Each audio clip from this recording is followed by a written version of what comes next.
Do you have the network you need to support your business initiatives? If you're considering an upgrade, here are 7 steps to building a smarter, more reliable network. Look at your current coverage needs and future plans.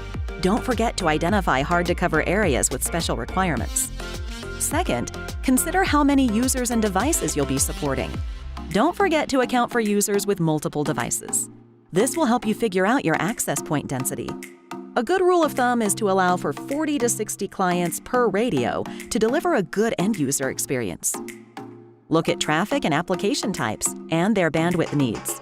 Cloud, video streaming, and collaboration applications can strain the network, so ensure your network management offers app visibility and a way to manage usage with traffic control policies. Remember to keep security top of mind. Consider solutions with integrated and automated security controls and intrusion detection. And don't forget to ensure your network meets any industry compliance requirements. Keep it simple. Look for solutions offering quick and easy out-of-the-box deployment. No networking expertise needed. Ask yourself, how crucial is my Wi-Fi? If it's mission critical, it should be able to self-heal through the failure of an individual switch, AP, or WAN link. Finally, determine how you want to manage your network. Consider solutions with flexible cloud and on-site management, with the ability to scale to more advanced networking options as your business grows. Learn more about finding the solutions that are the best fit for your business.